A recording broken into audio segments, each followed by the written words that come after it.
तो राहु केतु गोचर की हम बात कर रहे हैं और आपको ऑलरेडी पता होगा कि राहु मई में चेंज होने वाले हैं। ये आपके मीन राशि से निकलकर आपके कुंभ राशि में यहाँ आ जाएंगे आपके 7वें घर में। और केतु की जहां तक बात करें, केतु आपके दूसरे भाव से निकलकर वो अब आपके पहले घर में आ जाएंगे। तो ये स्थिति आपके चार्ट में बनेगी। यहाँ पर हमने कुछ अन्य ग्रहों को भी लिया है, जैसे शनि है, बृहस्पति है, तो इनको साथ लेने से आपको गोचर बहुत ही अच्छे से समझ में आएगा। और ये सिर्फ गोचर का प्रभाव है, आप अपने चार्ट में इन ग्रहों की प्लेसमेंट जरूर देख लें जब भी आप गोचरीय विश्लेषण देखते हैं। और आपको यहाँ पर कुछ एडिशनल जानकारी भी दे देंगे इन ग्रहों के बारे में कि कौन सा ग्रह कब चेंज हो रहा है 2025 में। तो सबसे पहले हम जो गोचरीय स्थिति बन रही है उसी के बारे में बात कर लेते हैं। देखिए, गोचर की जहां तक बात है, यहाँ हमने प्रमुख ग्रहों का गोचर लिया है जिसमें देवगुरु बृहस्पति हैं, इसके अलावा शनि है, राहु है, केतु है। तो देवगुरु बृहस्पति के गोचर को अगर हम देखेंगे तो 14 मई 2025 से ये मिथुन राशि में प्रवेश करेंगे और 19 अक्टूबर 2025 तक मिथुन राशि में ही ये गोचर करते रहेंगे। इसके बाद ये एक बार अपना राशि परिवर्तन करेंगे अक्टूबर में। 19 अक्टूबर को ये कर्क राशि में प्रवेश कर जाएंगे और वापस से दिसंबर में ही फिर से मिथुन राशि में आ जाएंगे। शनि का गोचर 29 मार्च 2025 को मीन राशि में होगा और 22 फरवरी 2028 तक ये मीन राशि में रहेंगे। ऑलरेडी हम शनि के लिए पूरा डिस्कशन कर चुके हैं आपके लगन के हिसाब से, तो आप अगर वो वीडियो नहीं देखे अभी तक तो वो वीडियो भी देख सकते हो। यहाँ राहु की हम इस वीडियो में मेनली बात कर रहे हैं। राहु 18 मई को अपना राशि परिवर्तन करेंगे और कुंभ राशि में ये गोचर करेंगे मीन राशि से निकलकर। साथ ही 5 दिसंबर 2026 तक ये कुंभ राशि में ही गोचर करने वाले हैं। केतु के गोचर की जहां तक बात है, केतु 18 मई 2025 से सिंह राशि में गोचर करेंगे और 5 दिसंबर 2026 तक ये सिंह राशि में ही रहेंगे। राहु जिस प्रकार से अपना राशि बदलेंगे उसी प्रकार से केतु भी साथ साथ ही चलने वाले हैं, उनके बिल्कुल ऑपोजिट। अब यहाँ हम देख लेते हैं आपके लगन के हिसाब से आपको इस गोचर को कैसे देखना चाहिए, कौन कौन से प्रभाव आपको देखने को मिलेंगे। देखिए, सबसे पहले आपको एक बात यहाँ क्लियर कर देता हूं। अगर आपका राहु इस समय आपके चार्ट में, जो जन्म का जो चार्ट है आपका, उसमें आपके सेकेंड हाउस में है, अगर थर्ड हाउस में है, अगर आपके सिक्स्थ हाउस में है, या फिर आपके सेवंथ हाउस में है, या आपके 10th में या 11th में है, अगर इन राशियों में राहु है तो निश्चित रूप से ही आपके लिए ये गोचर बहुत ज्यादा अच्छा रहेगा। लेकिन ये मैरिड लाइफ के मामलों में या आपके रिलेशनशिप के हिसाब से उतना अच्छा बिल्कुल भी नहीं है। तो यहाँ पर आपको ज्यादा ट्रस्ट भी नहीं करना चाहिए राहु पर। लेकिन इंडिविजुअल रूप से, जैसे अगर आप अनमेरिड है या आप एकदम सिंगल है, तो आपको राहु काफी सारे लाभ दे सकते हैं। देखिए, सबसे पहले तो आप ये देखिएगा कि राहु का जो गोचर हो रहा है कुंभ राशि में हो रहा है और कुंभ राशि में राहु बहुत ज्यादा फेवरेबल माने जाते हैं। सप्तम भाव में जब भी ये आ रहे हैं तो आपके नेम फेम को बहुत ज्यादा बढ़ा सकते हैं, आपके बिजनेस को बहुत अच्छी ग्रोथ दे सकते हैं, आपको काफी ज्यादा सेल्फ डिपेंड बना सकते हैं। इसके साथ ही आपका अगर राहु लेकिन खराब स्थिति में है आपका, तो आप ये देखिएगा कि आपको कहीं ना कहीं सामने वाला, अगर कोई भी व्यक्ति आपको कुछ ऑफर दे रहा है, पार्टनरशिप करने के लिए बोल रहा है या कोई नया बिजनेस स्टार्ट करने के लिए कोई आपको एडवाइस दे रहा है, तो वो जो एडवाइस है वो आपके लिए काम नहीं करेंगी। आपको ये देखना है कि किसी भी प्रकार का कोई भी पार्टनरशिप वगैरह कर रहे हो या किसी के साथ मिलके कोई काम भी कर रहे हो अगर, तो वहां पे आपको ज्यादा से ज्यादा अलर्ट रहना है। इसके अलावा जो लोग ऑलरेडी मैरिड हैं इस समय, चाहे आपका मैरिज 5 साल पहले हुआ हो, 10 साल पहले हुआ हो, लेकिन ऑलरेडी जो मैरिड है उनके लिए ये थोड़ा सा संकट की स्थिति है। यहाँ पर अगर अब आपके चार्ट में राहु अच्छी स्थिति में नहीं है और आपके चार्ट में शनि भी अगर अच्छी स्थिति में नहीं है, तो ये राहु आपको डिस्टर्ब कर सकता है, मैरिड लाइफ में काफी सारी प्रॉब्लम्स दे सकता है। दूसरा, यहाँ जो राहु का मैरिड लाइफ को लेके जो पॉइंट बनता है, राहु कहीं ना कहीं कुछ और पार्टनर को आपकी लाइफ में लेकर आएगा। कोई ना कोई और आपका एक ऐसा रिलेशनशिप बनेगा जहां आपका बहुत ही स्ट्रॉन्ग एक अफेयर होगा या एक बहुत ही अट्रैक्शन होगा, स्ट्रॉन्ग ऐसा कुछ होगा। राहु यहाँ है तो ज्यादा से ज्यादा आपको खुद पर फोकस करना जरूरी है।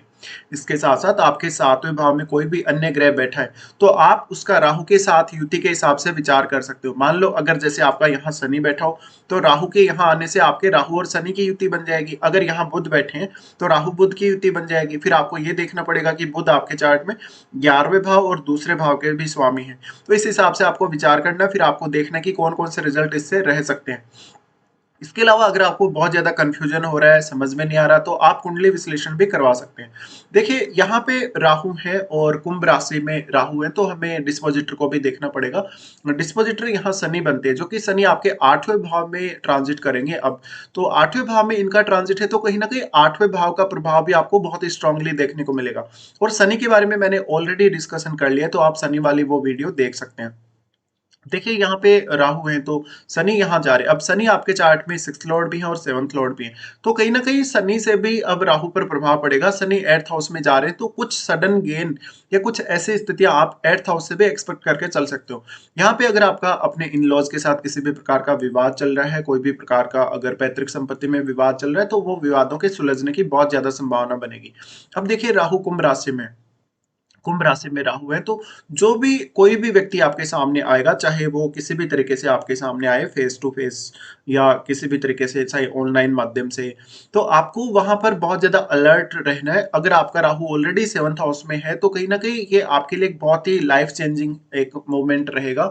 और राहु का यहाँ से गोचर है, तो ये लाइफ चेंजिंग है, वो आपके लिए बहुत नेगेटिव भी हो सकता है, वो आपके लिए बहुत ज्यादा पॉजिटिव भी हो सकता है। ज्यादातर केस में अगर आप अनमेरिड हैं, तो ये बहुत ज्यादा आपके लिए पॉजिटिव होने की संभावना है। अब आप यहाँ पे ये समझिए, मान लीजिए आप एकदम अनमेरिड हैं और आपका किसी से कोई अफेयर भी नहीं है, आपका किसी और से कोई रिलेशनशिप भी नहीं है, तो यहाँ आपका नया रिलेशनशिप या अफेयर होने के चांसेस बनेंगे। हो सकता है आगे चलकर आप फिर उन्हीं से मैरिज भी कर लें। यहाँ पे अब देखिए, जिनका ऑलरेडी, जो लोग बिल्कुल सिंगल हैं, उनका कोई ना किसी की तरफ अट्रैक्शन होना या उनका इवन मैरिज होने के भी चांसेस इस प्रकार का राहु आपको दे सकता है। अब यहाँ पे हम सबसे पहले केतु को भी विचार कर लेते हैं। केतु यहाँ पर आपके लगन में ही आ जाएंगे और वो आपके सेकंड हाउस से निकलकर आपके लगन में आएंगे। देखिए, सेकंड हाउस से यहाँ केतु निकलेंगे, तो जो बहुत लंबे समय से आपकी फैमिली के साथ आपको डिटेचमेंट सा महसूस हो रहा था, अपनी धन संपत्ति को मैनेज नहीं कर पा रहे थे, वाणी को लेके किसी प्रकार के इश्यू था, या कोई भी अन्य ऐसा इश्यू था जो आपके सेकंड हाउस से जुड़ा हुआ था, उन मामलों में आपके लिए एक तो डिसीजन लेना बहुत आसान हो जाएगा। लेकिन लगन में केतु है, तो खुद के बारे में आपको ज्यादा से ज्यादा कॉन्फिडेंस रखना पड़ेगा। अगर आपका सूर्य बहुत मजबूत स्थिति में है आपके चार्ट में, तो आपको यहाँ पर कुछ हद तक सहायता मिल सकती है। केतु यहाँ है, तो अब आपको ये भी देखना है कि केतु आपको बहुत ही हाईली स्पिरिचुअलिटी की तरफ लेकर जा सकता है। अगर आपको केतु से रिलेटेड कोई भी काम करना है, या मान लो अगर आपको केतु की दशा चल रही है, तो आप केतु को फॉलो करिएगा बहुत ही अच्छे से। लेकिन जो भी आप निर्णय लेते हैं, उन निर्णयों में थोड़ा सावधानी जरूर रखिएगा। इसके साथ साथ आप इल्यूजन में आके, कोई बहुत ज्यादा एक्साइटमेंट में आके कोई भी ऐसा डिसीजन ना लें जिससे आपको परेशानी हो सकती हो। केतु यहाँ आ रहे हैं, तो अब आपके चार्ट में आप देखिएगा, यहाँ आपके लगन में जो भी ग्रह बैठा हुआ होगा, उसकी पावर को कहीं ना कहीं केतु कम कर देगा। क्योंकि केतु सोखने का काम करता है, एनर्जी को एब्जॉर्ब करने का काम करता है, तो आपके लगन की एनर्जी को तो केतु एब्जॉर्ब करेंगे ही करेंगे। आपके जो भी ग्रह यहाँ लगन में ऑलरेडी बैठे हुए हैं, उनकी एनर्जी को भी केतु एब्जॉर्ब करने का काम करेंगे। इसलिए आपको ये भी समझना है। यहाँ पे देखिए, अब आपके सूर्य का संबंध कौन से हाउस से, आपके चार्ट में सूर्य कितनी मजबूत स्थिति में, ये भी आपको देखना है। तो केतु यहाँ आ रहे हैं, तो देखिए, खुद के बारे में आप बहुत ज्यादा डाउट करने लगेंगे, खुद पर आपको भरोसा नहीं रहेगा, तो आपको या तो किसी ना किसी की सलाह लेनी चाहिए, आपका कोई बहुत ही बेस्ट फ्रेंड हो या आपका कोई फैमिली का ही सदस्य हो। और यहाँ आपको अपनी जिद पर बिल्कुल भी नहीं अड़े रहना है। आपका चाहे पर्सनल मैटर हो, चाहे मैरिज का मैटर हो, चाहे किसी भी प्रकार का मैटर हो, तो केतु को यहाँ पर आपको एक्सप्लोर करने की कोशिश करनी चाहिए। और केतु में एक बहुत ही सेल्फ रियलाइजेशन जैसी स्थिति आपकी लाइफ में आ सकती है, जहां पर आप थोड़ा सा अजीब सा फीलिंग लाएंगे अपने अंदर केतु के यहाँ होते हुए। इसके साथ साथ जिन लोगों को स्पिरिचुअल ग्रोथ चाहिए अपनी लाइफ में, या जिनको बहुत तेजी से स्पिरिचुअलिटी की तरफ जाना है, उनके लिए केतु बहुत ज्यादा फेवरेबल रहेंगे। अब यहाँ पे हम राहु की दृष्टियों के बारे में बात कर लेते हैं। राहु की सबसे पहले दृष्टि पड़ेगी आपके 11वें भाव पे। 11वें भाव में जब राहु की इस प्रकार से दृष्टि पड़ेगी, यहाँ राहु बहुत ज्यादा अच्छा परिणाम आपको प्रदान करेंगे। देखिए, एक तो इनका उच्च का घर है ये, और यहाँ राहु 11वें भाव पे दृष्टि डाल रहे हैं, वो आपके 7वें भाव से। तो ये बिजनेस में एक्सपांशन को दिखाता है, बिजनेस में बहुत अच्छी ग्रोथ को दिखाता है, नेम फेम के हिसाब से भी अच्छा रहेगा, और कुछ नए इनकम सोर्सेज के मामले में भी बहुत अच्छा रहेगा। सिर्फ यहाँ जो प्रॉब्लम आपको आ सकती है, वो अगर आप मैरिड हैं, तो किसी और के साथ आपका अफेयर होने से आपका मैरिड लाइफ डिस्टर्ब होगा, या फिर आपको कोई ना कोई नया रिलेशनशिप आ सकता है अगर आप अनमैरिड भी नहीं है तो। इसके साथ साथ लोगों के साथ आपकी कनेक्टिविटी काफी तेजी से बढ़ेगी। अगर आप इंडिविजुअली कोई भी बिजनेस कर रहे हैं, इंडिविजुअली कोई भी प्रकार का काम कर रहे हैं जिसमें राहु का कहीं ना कहीं इन्वॉल्वमेंट है, जैसे कि आप कोई टेक्नोलॉजी रिलेटेड काम कर रहे हैं, आईटी सेक्टर में काम कर रहे हैं, इंजीनियरिंग के फील्ड में काम कर रहे हैं, या आप कोई भी प्रकार का ऐसे प्रोफेशनल वर्क कर रहे हैं जो आपके कम्युनिकेशन वगैरह से जुड़ा है, या जो टेक्नोलॉजी रिलेटेड जो कार्य है उनसे जुड़ा है, चाहे किसी भी प्रकार का कोई प्रोडक्ट होगा या कोई भी सर्विस होगी, उसमें राहु आपको बहुत ही ज़्यादा हेल्प करेंगे। इसके साथ-साथ अगर आप एक स्त्री हैं या चाहे आप एक पुरुष भी हैं, तो आपकी पर्सनैलिटी से लोग बहुत ज़्यादा प्रभावित होने लगेंगे और वो आपको बहुत ज़्यादा रिस्पेक्ट देने लगेंगे। लेकिन देखिए, राहु कहीं न कहीं एक चीटर जैसा ग्रह है, वो जब भी चीट करता है तो आपको सामने वाले का आभास नहीं होगा, इसलिए किसी के ऊपर भी जल्दी से आप ट्रस्ट ना करें। राहु की यहाँ दृष्टि है तो जो लोग ऑलरेडी जो बिज़नेस में हैं, पहले से जिनका बिज़नेस चल रहा है, अगर आपका बिज़नेस अच्छा नहीं चल रहा और अगर आपके चार्ट में राहु अच्छी स्थिति में नहीं है, तो आपको राहु की रेमेडीज़ फ़ॉलो करनी चाहिए। इसके लिए आप अपना एक कंसल्टेशन बुक कर सकते हैं, जो आपके लिए बहुत ज़्यादा सही रहेगा और आपको पूरा अपना चार्ट भी उसमें समझ में आ जाएगा। यहाँ पे देखिए, फिर जो राहु का कहीं न कहीं जो प्रभाव है वो आपके लगन पर भी है, और राहु का प्रभाव लगन पर होने की वजह से यहाँ पर आपको ये देखना है कि राहु आपको काफ़ी ज़्यादा इल्यूज़न में डालेंगे। राहु का प्रभाव लगन पर होने की वजह से आपको राहु काफ़ी ज़्यादा प्रभावित करेंगे। कहीं न कहीं सामने वाला कोई भी पर्सन आपसे आपसे कन्वर्सेशन में आएगा या आपसे किसी भी प्रकार से कॉन्टैक्ट में आएगा, तो उनसे आपको काफ़ी ज़्यादा सावधानी रखनी है। आप अगर इंडिविजुअली खुद ही अपने ऊपर ही डिपेंड होके कोई काम कर रहे हैं, तो राहु आपको सेल्फ डिपेंड बनाने की तरफ काफ़ी तेज़ी से आगे लेकर जाएगा। फिर राहु की दृष्टि है आपके थर्ड हाउस पे। थर्ड हाउस पे राहु की दृष्टि है तो यहाँ आपकी क्रिएटिव स्किल्स के लिए बहुत अच्छा है, आपकी इमेजिनेशन है, आपकी किसी भी प्रकार का कोई आपका इंटरेस्ट है, आपकी किसी भी प्रकार की हॉबी है, या आपका अपने भाई-बहनों से किसी भी प्रकार का रिलेशन है, तो उन मामलों में राहु आपको काफ़ी ज़्यादा हेल्प करेंगे। इसके साथ-साथ आपको क्रिएटिव फील्ड में यहाँ राहु ज़्यादा मदद करेंगे। इसके साथ ही आप ये देखिएगा कि शुक्र का संबंध राहु के साथ है या नहीं है। हालाँकि शुक्र का यहाँ राहु के साथ संबंध होना रिलेशनशिप के लिए बिल्कुल भी अच्छा नहीं रहेगा, लेकिन कहीं न कहीं आपकी क्रिएटिव स्किल्स के लिए या आपके भौतिक सुख के लिए बहुत ज़्यादा प्रभाव डाल सकता है। तो यहाँ पर आपको ये समझना है। अब देखिए, यहाँ इंटरेस्टिंग फैक्ट ये है कि राहु पर यहाँ बृहस्पति का भी दृष्टि है और राहु का दृष्टि बृहस्पति पर है।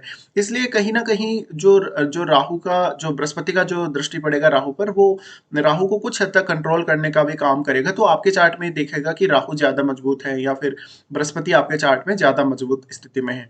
इसके साथ ही देखिए, जो राहु का जो डिस्पोजिटर है शनि, जो 8वें भाव में जा रहे हैं, तो 8वें भाव से रिलेटेड आपके जीवन में कोई बहुत बड़ी ट्रांसफॉर्मेशन आ सकती है। ये सिर्फ डिस्पोजिटर के हिसाब से रिजल्ट है। वैसे तो हम शनि को जब 8th हाउस में देखते हैं, तो हम यही देखते हैं कि शनि ज़्यादातर 8th हाउस से रिलेटेड मामलों में डिले करता है आपकी लाइफ में। लेकिन क्योंकि हम यहाँ सिर्फ राहु की बात कर रहे हैं, तो राहु का जो आपके ऊपर प्रभाव पड़ेगा, बहुत ही ज़्यादा ट्रांसफॉर्मेटिव रहेगा। तो इस हिसाब से आप जज कर सकते हैं। इसके अलावा अगर आपको कुछ भी आपके चार्ट में समझ में नहीं आ रहा, आपका किसी भी प्रकार का क्वेरी है, तो आप मेरे साथ कंसल्टेशन बुक कर सकते हैं। आपको बिल्कुल पूरा कुंडली अच्छे से समझा दिया जाएगा।